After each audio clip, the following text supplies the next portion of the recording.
Conceive करना चाहते हो, जल्दी से जल्दी माता-पिता बनना चाहते हो, तो जब आप रिलेशन बनाते हो, उस समय ये 5 मिस्टेक बिल्कुल भी आपको नहीं करने चाहिए। अगर ये 5 मिस्टेक करते हो, तो आपको कंसीव करना काफ़ी डिफ़िकल्ट हो जाता है। ये चीज़ें हैं, जब आप रिलेशन बनाते हो, उस समय आपको नहीं करना चाहिए, नहीं तो आप कभी भी प्रेगनेंसी, गर्भधारण, माता-पिता कभी भी नहीं बन सकते हो। हेलो फैमिली, आपका हमारे यूट्यूब चैनल में बहुत-बहुत स्वागत है। फ्रेंड्स, अगर चैनल पे नए होंगे, चैनल को सब्सक्राइब जरूर करिएगा। और फ्रेंड्स, आप लोगों का बहुत ही ज्यादा क्वेरी रहता है कि आप लोग हमसे बातें करना चाहते हो, तो जो सब्सक्राइब के बटन में ज्वाइन का बटन आप जो है अनेबल हो गया है, वहां पे आप ज्वाइन का बटन आप जो है टच करके, और थोड़ा सा पेड है, थोड़ा सा पैसे लगेंगे, आप उसको ज्वाइन कर लोगे तो आप हमारे कम्युनिटी के मेंबर बन जाओगे। और जब आप हमारे कम्युनिटी के मेंबर बन जाओगे, तो आपसे हम पर्सनल बात कर सकते हैं, पर्सनल डिस्कस कर सकते हैं। जो भी आपकी प्रॉब्लम है, वहां पे इंस्टाग्राम पे पर्सनली बात हो सकती है। मेरे ज्वाइन बटन लोगे, जब मेरे कम्युनिटी के मेंबर बनोगे, तो ही ये पॉसिबल है, वरना जल्दी मेरे मेंबरशिप को ज्वाइन जरूर करना। सबसे पहले बात करते हैं फ्रेंड्स कि जब आप कांटेक्ट बनाते हो, तो कांटेक्ट आपको, रिलेशन आपको कब बनाने चाहिए। तो देखो डियर, इस चीज को आपको समझना जरूरी है कि आपको रिलेशन कभी भी पीरियड में नहीं बनाने चाहिए। पीरियड का फ्लो जब आता है, उस समय जब आप रिलेशन बना लेते हो, तो उस समय आपको इन्फेक्शन होने का चांस बहुत ज्यादा होता है, तो उस समय कभी भी आपको रिलेशन नहीं बनाने चाहिए। दूसरी बात कि आपको हमेशा ओवुलेशन के टाइम पे रिलेशन बनाते हो, तो उसी समय एक मेच्योर अंडा, एक मेच्योर फॉलिकल आपके ओवरी से बाहर निकलता है, और ये फ्लिपियन ट्यूब में जाके आपके स्पर्म की तलाश करता है। और इसकी सेल्फ लाइफ केवल 24 घंटे रहती है, इससे ज्यादा नहीं रहती है। अगर 24 घंटे में आपने रिलेशन बना लिया, तो ये अंडे को फर्टिलाइज आपका स्पर्म कर देगा। अगर आपने 24 घंटे में रिलेशन नहीं बनाया, तो ये आपके अंडे को फर्टिलाइज बिल्कुल भी नहीं करेगा। अंडा 24 घंटे के बाद मर जाएगा। और जो आपके पार्टनर का स्पर्म होता है, वो 4 से 5 दिन जीवित रहता है। तो यहाँ पे क्या होता है फ्रेंड्स कि जब आपके पार्टनर का 4 से 5 दिन जो स्पर्म है वो जीवित रहता है, तो आप उसके जब ओवुलेशन होने वाले हैं, उसके 1 से 2 दिन पहले भी बनाओगे ना, तो स्पर्म आपके फ्लिपियन ट्यूब में जीवित रहेगा, लाइव रहेगा। तो जब अंडा निकलेगा, उसे फर्टिलाइज कर लेगा, वरना ये आपका महीना बिल्कुल बेकार चला जाएगा। इस महीने आपका कुछ नहीं होने वाला है। तो आप हमेशा ट्राई करना, तो ओवुलेशन के टाइम पे ही ट्राई करना, अगर प्रेगनेंसी के लिए ट्राई कर रहे हो तो।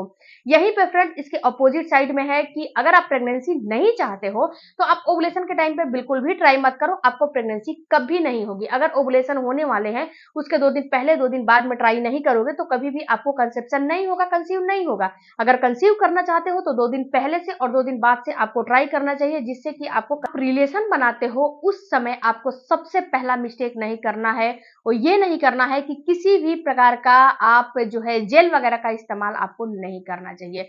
जब आप जेल वगैरह का इस्तेमाल करते हो, जैसे कि आपको टाइमिंग कम है, तो टाइमिंग बढ़ाने के लिए बहुत सारे लोग जेल वगैरह का इस्तेमाल करते हैं, जो कि आपको नहीं करना है। टाइमिंग भले ही कम हो, लेकिन जेल वगैरह का किसी भी प्रकार का इस्तेमाल आपको नहीं करना है। इससे क्या होगा कि अगर आप जेल वगैरह का इस्तेमाल करते हो, तो ये आपके स्पर्म की क्वालिटी को ये आपके स्पर्म को मारने का काम करेगा, स्पर्म को बढ़ाने का काम नहीं करेगा। उसके बाद दूसरा आपको काम नहीं करना है फ्रेंड्स कि जब आप कांटेक्ट बनाने जाते हो, उस समय अगर आप किसी भी मेडिसिन का इस्तेमाल करते हो, बहुत सारे मतलब कि कपल से हमारी बातें होती हैं, तो उसमें बताते हैं कि शक्तिवर्धक मेडिसिन का इस्तेमाल किया जाता है जिससे कि हम लंबे समय तक परफॉर्म कर पाए। ये भी काम आपको नहीं करना है, ये भी आपको नुकसान करता है। इसके बाद फ्रेंड्स, जो तीसरा काम आपको नहीं करना है, वो ये नहीं करना है कि जब आप कांटेक्ट बनाते हो, तो कभी भी स्ट्रेस में रह के कांटेक्ट नहीं बनाने चाहिए। जब आप स्ट्रेस में रह के कांटेक्ट बनाते हो, तो इससे आपके डायरेक्ट आपके जो है स्पर्म पे असर पड़ता है, आपके पार्टनर पे असर पड़ता है, जिससे कि आप परफॉर्म अच्छे से नहीं कर पाते हो। और जब परफॉर्म अच्छे से नहीं कर पाओगे, तो जो आपका स्पर्म है, वो आपके फ्लिपियन ट्यूब तक पहुंच नहीं पाएगा, और जब वहां तक नहीं पहुंच पाएगा, तो आपको कंसेप्शन नहीं हो पाएगा। ये बात आप समझ लो। तो आपको कभी भी स्ट्रेस में रह के कभी भी परफॉर्म नहीं करने हैं।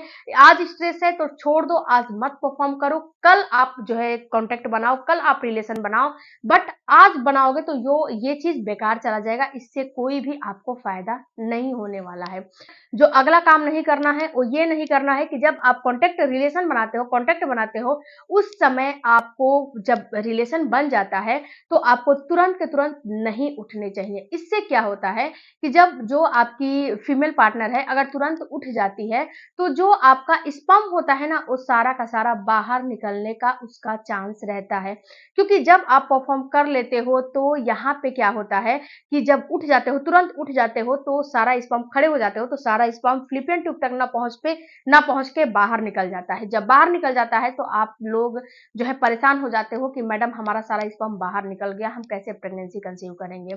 तो कम से कम आपको 10 से 15 मिनट के लिए वहीं पे लेट के रहना है, जो है लेफ्ट या राइट किसी भी करवट लेट के रहो, बट उठने आपको बिल्कुल भी नहीं है। उठोगे तो ये आपको नुकसान करेगा, ये आपको जो है प्रेगनेंसी कंसीव नहीं होने देगा। और एक बात यहाँ पे और एक ध्यान रखना कि जब आप कांटेक्ट बना लेते हो तो थोड़ी देर के लिए 1 से 2 मिनट के लिए या फिर 1 मिनट के लिए आप leg up the wall position में जरूर से जरूर हो जाओ। ये फायदा ये करेगा फ्रेंड्स कि जो आपके पार्टनर का स्पर्म आपके अंदर एंटर किया है वो तुरंत जब leg up the wall position में हो जाते हो तो इससे क्या होता है कि वो फ्लिपियन ट्यूब में पहुंचने का बहुत ही ज्यादा उसको चांस रहता है। आप इसको मदद करते हो। Leg up the wall position का मतलब कि सपोज दिस कि ये आप सोए हो, ओके, और जब आप रिलेशन बना लेते हो तो जो ये आपका पैर है इस पैर को थोड़ा सा 90 डिग्री पे ऊपर कर लो। आप दीवार के सहारे भी कर सकते हो, अपने पार्टनर से भी करवा सकते हो। अपने पार्टनर से भी आप बोल सकते हो कि मेरे पैर को थोड़ा सा 1 मिनट के लिए ऊपर करके रखें, या फिर आप दीवार के सहारे कर सकते हो, टेबल चेयर के सहारे कर सकते हो, किसी भी सहारे आप कर सकते हो। तो तुरंत के तुरंत उठने बिल्कुल भी नहीं है। दूसरी बात फ्रेंड्स कि आप अपने पार्टनर के साथ इमोशनली कांटेक्ट में रहो।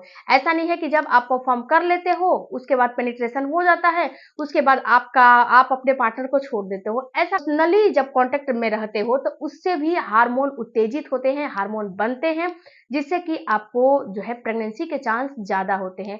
उसके बाद फ्रेंड्स जो अगला आपको नहीं काम करने चाहिए और ये नहीं करना चाहिए कि कभी भी कांटेक्ट बनाते समय, रिलेशन बनाते समय आपको बच्चे के बारे में नहीं सोचना चाहिए।